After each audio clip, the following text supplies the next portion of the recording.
Hello বন্ধুরা, কেমন আছো সবাই? আশা করি সবাই ভালোই আছো। তোমাদের ভালোবাসাতে আমিও অনেক ভালো আছি। তো বন্ধুরা, দেখতেই পাচ্ছ আমি এখানে একদম সবজি কাটতেই বসে গেছি। তো এই যে এখানে আলুটাও কেটে নিয়েছি আর কাটছি টমেটো। তো টমেটোটা না আমি এইভাবেই কাটি, মানে টমেটোর দানাগুলো ফেলে দিই। টমেটোর দানাগুলো খেলে একটু ব্যথা যন্ত্রণা হওয়ার চান্সটা বেশি থাকে, বিশেষ করে যাদের ইউরিক অ্যাসিড আছে তাদের জন্য তো একদমই ভালো না, সেরকম আমরাও খাই না। তো যাই হোক, এখানে কাটছি। তো কি রান্না করবো সেটা তোমাদেরকে বলি। তো আজকে কিন্তু রান্না বান্নার তেমন কিছু নেই। আর এই যে কর্তামশাই বাজার থেকে কাঁচকলা নিয়ে এসছে। আর কাঁচকলাটা কিন্তু শরীরের জন্য খুবই ভালো।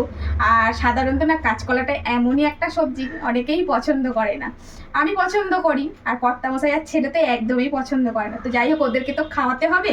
তো ওই জন্য ভাবছি আজকে কাঁচকলার একটা অন্য ধরনের রেসিপি করব। তো চলো তোমাদের সঙ্গে শেয়ার করি কীভাবে রান্না করি। তো যা যা লাগবে কেটেই নিয়েছি, আলু কেটে নিয়েছি, টমেটো কেটে নিয়েছি। আর এটা একদম নিরামিষভাবেই রান্না করব, কিন্তু নিরামিষ হলে কিন্তু খেতে কিন্তু খুব সুন্দর লাগে। তো এখানে এই দুটো কেটে নিয়েছি, আর এই যে কলাটাও কেটে নিয়েছি। আর কলাটা শুধু পোদ আর মুখটা কেটে নিয়েছি, আর এইভাবে গোটা গোটাই রেখে দিয়েছি। তো এটা এখন এই যে প্রেসার কুকারের মধ্যে দিয়ে দেব। আর আমি এইভাবেই দিয়ে দিচ্ছি। তো কলাগুলো এখন এর মধ্যে দিয়ে দিলাম। এখন এর মধ্যে দিয়ে দেব জল। তো এই যে এতটা মতন জল দিয়ে দিলাম।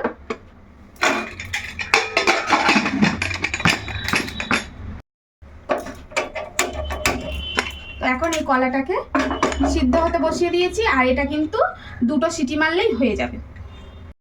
তো বন্ধুরা, কলাটা সিদ্ধ হচ্ছে, এই ফাঁকে আমি মশলাটা করে নেব। তো মশলা করার জন্য এখানে আমি 4-5টা কাঁচা লঙ্কা নিয়ে নিয়েছি, এক টুকরো আদা নিয়েছি। এখন নিয়ে নেব 1 চামচের মতন গোটা ধনে,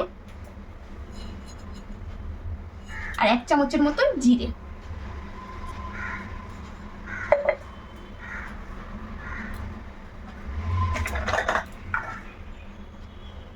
এখন এই মশলাগুলো একটু আমি বেটে নেব।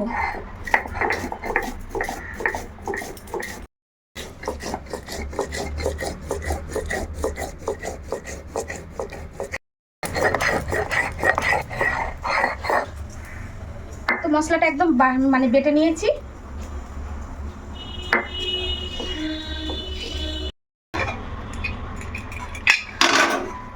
তো বন্ধুরা, কলাটা একদম সিদ্ধ হয়ে গেছে। তো এখন এই কলাগুলো ফেলব।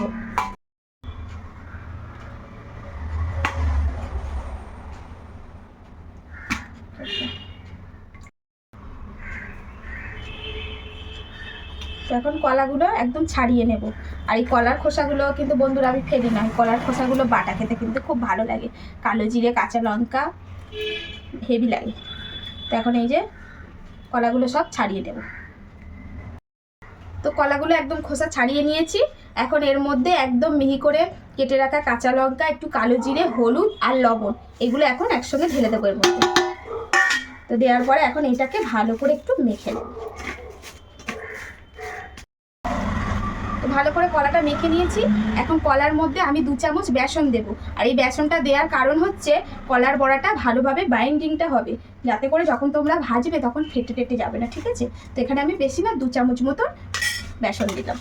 তোমরা চাইলে বেসনও দিতে পারো আর ময়দাও দিতে পারো।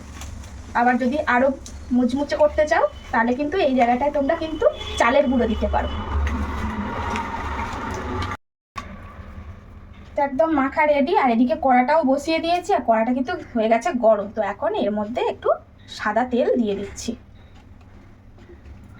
তেল গরম হয়ে গেছে। এখন এইটা ছোট ছোট করে যে যেমন চাচ্ছ তেমনভাবে আকার দিয়ে এই যে ভেজে নিতে হবে।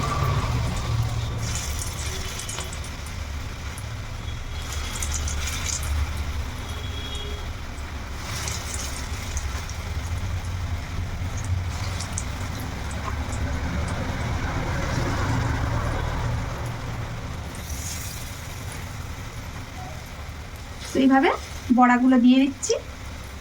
এখন এই বড়াটাকে একটু লাল লাল করে ভেজে নেব। তো বন্ধুরা, সুন্দর করে বড়াগুলো ভেজে নিয়েছি। আহা, দেখতে তো সেই হয়েছে। আর এরকম বড়াও না শুধু শুধু খেতেও খুব ভালো লাগে, বুঝেছো তো? মানে ডাল আর গরম গরম বড়া হলেই কিন্তু ভাত খাওয়া হয়ে যাবে।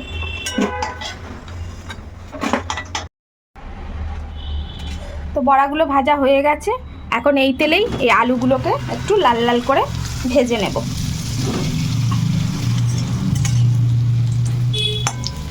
তো আলুগুলোকে একটু ভেজে নেব। তো আলুগুলো বেশ সুন্দর করে ভেজে নিয়েছি। এখন একটু আলুগুলো সাইড করে নেব, আর তুলবো না আলু, একেবারে ডাইরেক্ট এর মধ্যেই বানিয়ে নেব।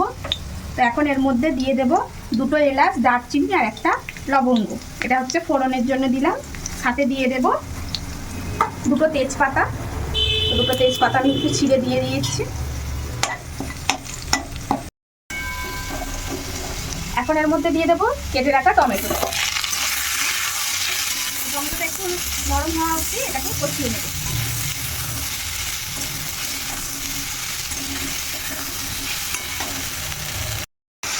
তো টমেটোটা এখন বেশ সুন্দর গলে এসছে। এখন এই যে দেখো, দেখলেই বুঝতে পারবে একদম সুন্দরভাবে গলে গেছে।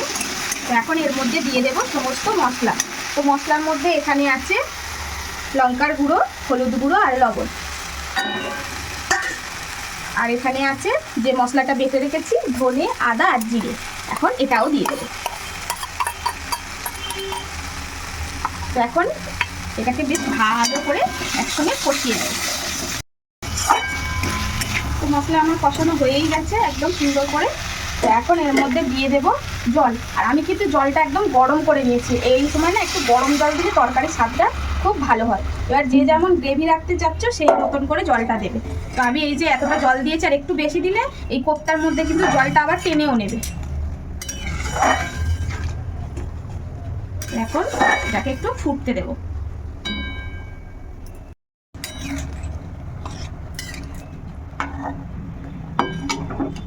বাহ, সুন্দর আলুগুলোও সিদ্ধ হয়ে গেছে একদম সুন্দর। এখন এর মধ্যে এই বড়াগুলো ঢেলে দেব। এই বড়াগুলো ঢেলে দিয়েছি। এখন স্বাদের জন্য আমি একটু অল্প করে মিষ্টি দেব। তোমরা চাইলে দিতেও পারো, না চাইলে নাও দিতে পারো। এই বড়াগুলো দিয়ে আমি আর মিনিট 3 মতন একটু ফুটিয়ে নেব। তো হয়ে এসছে। এখন শেষ মুহূর্তে একটু গরম মশলার গুঁড়ো দিয়ে দিলাম, ব্যাস একদম রেডি। তো এখন এবারে গ্যাসটা বন্ধ করে দিলাম, একদম রেডি। তো এবারে তরকারিটা একদম ঢেলে ফেলবো। আর তোমরা যারা একটু রসা রসা চাইছো, আর একটু শুকনো চাইছো, তো একটু ঝোল মেরে নেবে। আর যারা ঝোল চাইছো তো এইভাবে রাখবে। তবে হ্যাঁ, একটু ঝোলটা রেখে দেবে, একটু পরে না এই ঝোলটা এই বড়াটা আরও টেনে নেবে, ঠিক আছে? তো ব্যাস একদম হয়ে গেল কলা দিয়ে একদম দুর্দান্ত একটা রেসিপি। তো এটাকে কলার কোপ্তা ঝোলও বলতে পারো আলু দিয়ে। তো কেমন লাগলো বন্ধুরা প্লিজ কমেন্টের মাধ্যমে জানিও। ভালো লাগলে লাভ, লাইক, শেয়ার করতে কিন্তু ভুলো না। তো দেখা হচ্ছে নতুন কোনো ভিডিওতে, ততক্ষণের জন্য আসি। তোমরা সবাই ভালো থেকো, সুস্থ থেকো, সাবধানে থেকো।